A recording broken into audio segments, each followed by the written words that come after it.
현대미술은 그런 방향으로 발전했기 때문이죠. 대중의 감각으로부터 멀어지면서 발전했기 때문에 그렇게 남들을 계층화하고 구분하는 것이 문화 상류층이라는 그런 생각, 내가 더 상위 문화라는 것을 설명하는 형태로 현대미술이 발전했기 때문에 저는 그것 때문에 현대미술이 대중성을 획득하지 못하고 시장이 오히려 작아진 그런 문제가 됐다고 생각합니다.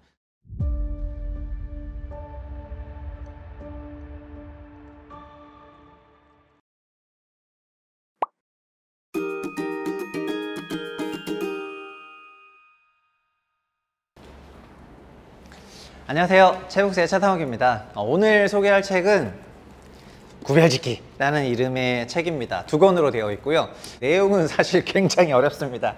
어렵다는 사회학 책 속에서도 또 어려운 고전으로 꼽히는 책이기 때문에 한번 읽으려고 시도했다가 실패를 하고 다시 읽은 다음에 채북스를 통해서 전달해 드릴 수가 있게 됐습니다. 다만 책 내용은 어렵지만 주제까지도 어려우냐 하면 그렇진 않거든요. 그래서 이 책에서 전달하고자 하는 주제가 요즘 시대에 어떤 의미인지 말씀드리겠습니다.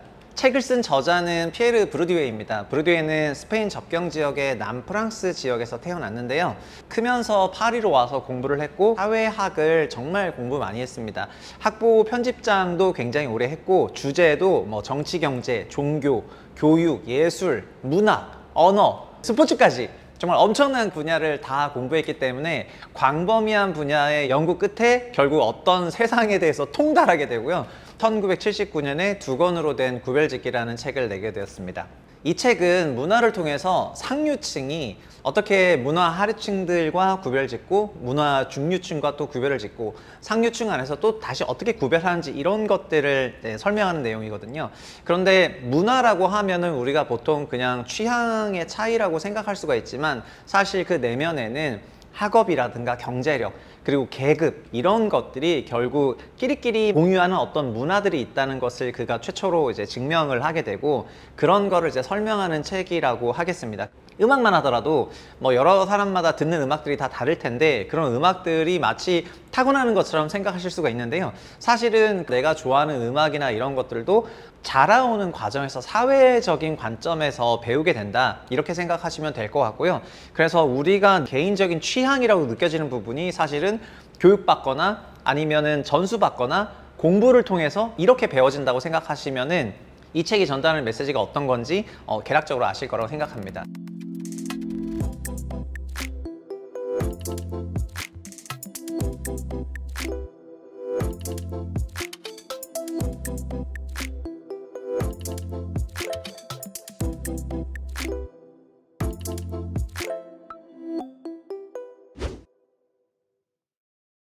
그래서 먼저 이 문화라는 거를 정의를 먼저 해봐야 되겠죠. 문화는 자연의 반대라고 보시면 됩니다. 다만 문화의 영역이 너무나 넓기 때문에 유무형 문화, 정신문화, 물질문화 등등 많이 있기 때문에 또 좋은 몸 같은 이런 것들도 육체적인 문화라고 그는 다 해석을 하거든요. 이런 문화가 자기 자본화된 것도 있고 객체화된 것도 있고 그림이나 이런 것처럼 그런 것들을 막 설명하는데 그래서 이 문화는 정말 굉장히 다양하다 이렇게 보시면 되겠습니다. 다만 문화를 좀 경제적인 관점에서 접근하기 시작했던 게 소스타인 베블런이었는데요. 저희 채북스에서 베블런의 유한계급론을 말씀을 드렸는데 유한계급론의 유한은 레저 클래스라고 해서 노는 사람들을 말하는 거고 그 반대는 워크 클래스라고 해서 일하는 사람들을 말하고 있는데요. 베블런은 그 책에서 이 노는 사람들은 옛날부터 명예로운 일을 하면서 노는 거에 대한 정당성을 확보할 수 있었는데 전쟁에 나가는 군사, 정치인, 종교인 이런 사람들은 예전에도 굉장히 중요한 일을 했고 그래서 그들은 자기가 워크클래스와 구분짓기 위해서 다양한 방식으로 예법이라든가 의복, 말투, 여러 가지 예절, 교양 이런 것들을 문화라는 이름으로 발전시켰다라고 베블런이 책에서 그렇게 말을 했거든요. 현대 자본주의에 와서는 사회적으로 굉장히 명예롭다고 생각하는 직업이 기업가가 되는데요. 그래서 기업가들 역시 워크클래스하고 구별짓기 위해서 다른 방식의 예복부터 시작해서 여러 가지 문화적인 격차를 만드는 방식으로 가고 있고 그런 것들이 지금 자본주의를 움직여 나가는 여러 가지 논리 중에 하나다 이런 식으로 설명했던 거를 이제 기억을 하실 겁니다. 브루디웨는 구별짓기에서 이 베블런의 주장을 책 2권으로 엄청나게 깊게 설명했기 때문에 유한계급론을 읽고 나서 이 구별짓기를 읽으면은 정말 이해가 잘 될 거라고 생각을 하고요. 그리고 사실 이거는 유한계급론의 약간 연장일 수도 있습니다. 어떤 의미냐면은 유한계급은 결국에는 자기가 시간이 많고 돈이 많다는 거를 증명하기 위해서 과시적인 시간 낭비나 아니면 과시적인 소비 낭비를 하게 되고, 소비 낭비를 하는 형식에 있어서 문화적인 트렌드를 만들면서 그들만이 공유하는 무언가를 꾸려나가게 되거든요.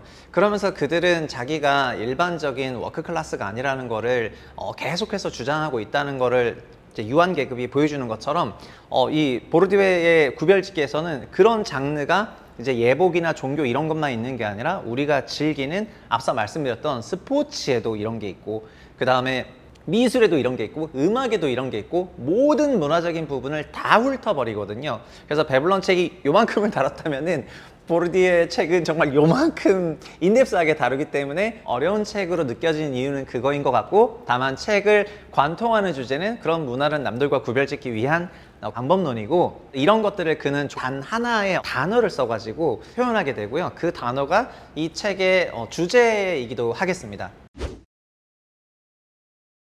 그럼 먼저 그 보르디eu가 말한 그림부터 한번 시작을 해볼게요. 그림이라고 하면은 좋아하는 화풍이나 화가들이 다 있으실 수도 있다 이렇게 생각을 하는데요. 보르디eu는 그림에서도 이런 문화적 격차를 만들어내기 위해서 굉장히 노력을 많이 한다 이런 얘기를 합니다. 그리고 사실 사람들은 자기가 좋아하는 어떤 그림풍이나 화가가 마치 첫사랑에 빠지듯이 첫눈에 그렇게 예술에 반할 거라고 생각하시는 경우가 있는데, 보르디eu는 당연히 그렇지 않다 이렇게 얘기를 하죠. 미술이라는 거는 인상파 이후부터는 그거를 이해하기 위해서는 암호를 해독해야 된다 이렇게 얘기를 하고요. 그 암호 해독을 한다는 거는 내가 아는 만큼 보이는 거기 때문에 이 아는 만큼 보인다는 말을 주지주의적인 예술 이론이라고 말을 하게 되거든요. 그래서 그는 이렇게 미술뿐만 아니라 클래식, 음악, 거의 모든 예술 장르에서 아는 만큼만 보이는 주지주의적인 예술의 형태로 현대 미술이 발전했다 이렇게 얘기를 합니다. 인상파 화가 유명한 사람들 누가 있겠습니까? 뭐 마네, 모네, 르누아르, 고흐 이런 사람들이 있는데, 이 사람들의 그림 이후부터는 그걸 이해하려면 해독을 해야지 된다는 거예요. 왜냐하면 직관적으로 그 그림을 봐서는 도저히 이해할 수 없고, 도대체 이게 어떤 사조인지, 그림을 그린 사람은 어떤 생각으로 그런 포트폴리오를 유지해 가면서 그런 작품을 냈는지 해설이 필요하다는 거거든요. 그래서 그 해설을 알기 위해서는 상당한 공부를 해야 되기 때문에 미술도 이제 굉장히 어려워졌습니다. 그래서 책에서는 추상화로 굉장히 유명한 칸딘스키하고 빛을 정말 잘 표현했던 르누아르 두 개의 그림을 이렇게 얘기를 하거든요. 칸딘스키의 그림은 굉장히 암호 해독이 필요한 주지주의적인 관점의 그림이고, 현대 미술은 다 이렇다 이렇게 얘기하고요. 그 과거의 그림들은, 르누아르로 대표되는 사람들은 그냥 보면은 아 이때가 뭐구나 이게 직관적으로 알 수 있는 부분을 설명했다 이렇게 얘기를 하거든요. 이런 맥락에서 보르디eu는 현대미술도 비판을 하게 되는데, 현대미술은 즉흥적으로 알 수 있는 인간의 보통의 그런 감정으로부터 멀어지는 형태로 성장해왔다 이렇게 얘기를 합니다. 그러니까 보면은 도저히 무슨 얘기를 하는지 모른다는 거예요. 우리가 많이 느끼는 여러 가지 감정들이 있는데, 그런 감정들이 도저히 느껴지지 않는 그림들을 그리는 것이 마치 문화적인 격차가 높은 것처럼 현대 미술이 발전했다 이렇게 얘기를 하거든요. 그건 왜 그러냐면은 문화의 그 구별짓기라는 거는 결국 상당한 시간을 들여가지고 그거를 이해해야만 된다는 거기 때문에, 이해한 사람과 이해하지 못하는 사람을 구별하기 위해서는 즉각적으로 이해되면 안 되겠죠. 왜냐하면 즉각적으로 이해된다면은 누구나 다 이해할 수가 있기 때문에. 그래서 그게 음악이 됐든 미술이 됐든 스포츠가 됐든 그 어떤 글이 됐든 모든 장르에서 그는 이렇게 어려워지는 형태로 현대 예술이 발전한 것을 굉장히 비판합니다. 그러면서 이제 한 가지 키워드를 말을 하게 되는데, 그게 바로 아비투스라는 부분입니다. 피에르 보르디eu는 이 아비투스라는 단어를 만든 사람입니다. 전 사실 이 아비투스라는 말이 우리말이 아니니까 처음 들었을 때 뭔 말인지 몰랐어요.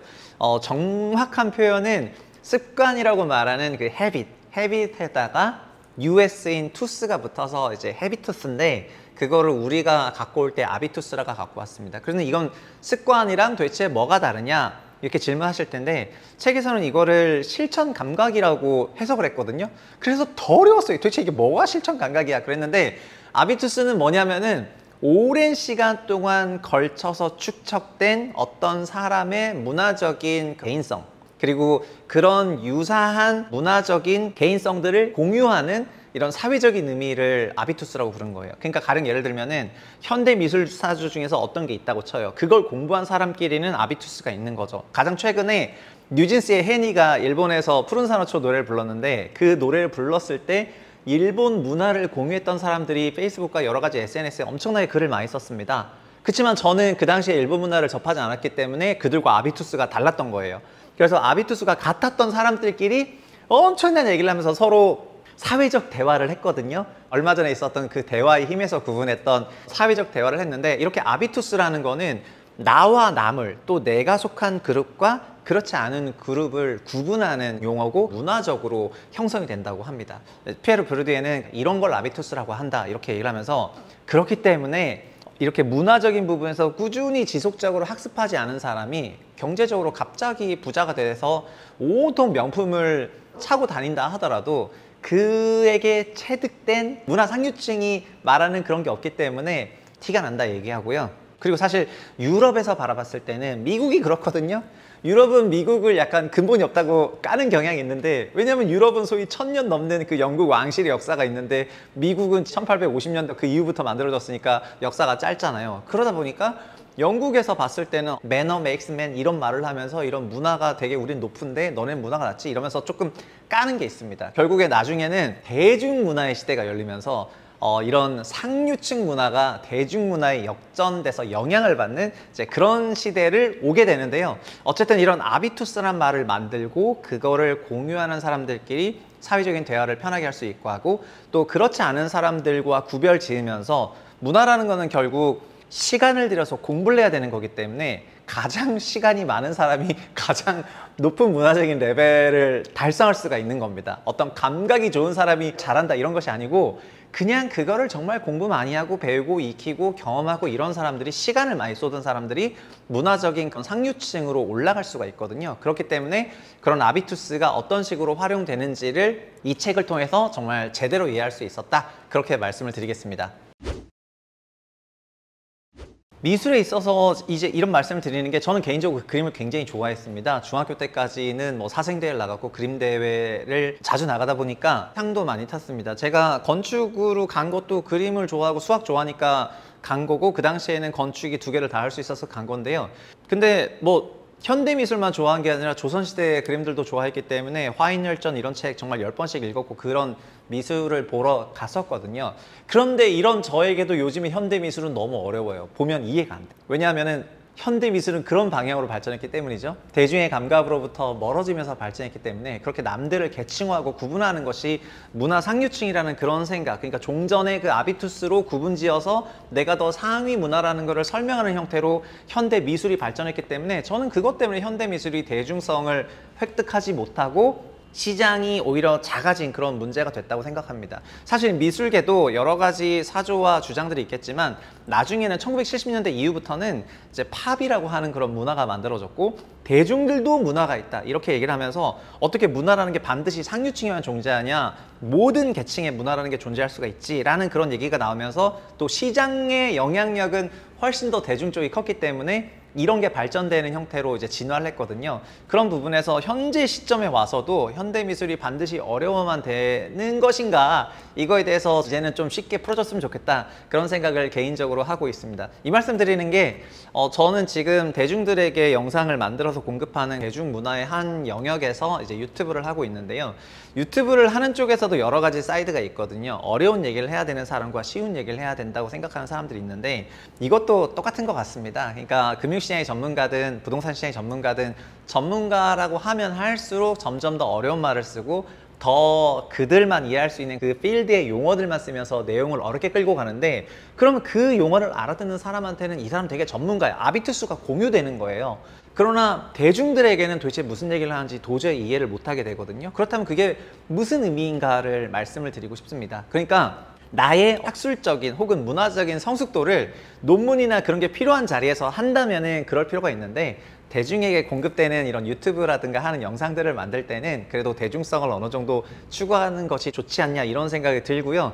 이 부르드유의 구별짓기라는 책을 읽으면서 왜 이런 문화라든가 여러 사회학의 현상들이 어려워지는 형태로 발전했는지를 이해했고, 동시에 대중문화의 시대가 되면서 그게 어떤 식으로 역전됐는지 이해했고, 그리고 우리 주변에 있는 아비투스가 다른 사람들 혹은 같은 사람들을 어떻게 대해야 되는지를 굉장히 잘 설명한 책이기 때문에 이게 꽤 의미가 있었다고 생각을 합니다. 그리고 사실 이런 문화예술책을 우리 채널에서 소개를 할 필요는 없는데, 사회학이라는 게 경제학도 사회학의 한 분야이고, 그리고 이런 문화적인 부분을 경제적인 관점에서 바라보면은 굉장히 재미가 있거든요. 저한테는 그래서 유한계급론이 굉장히 와닿았는데 그 유한계급론을 막 확장시켜가지고 스포츠에서 설명하는 부분까지 들으면은 진짜 부르디에가 정말 굉장히 천재처럼 느껴집니다.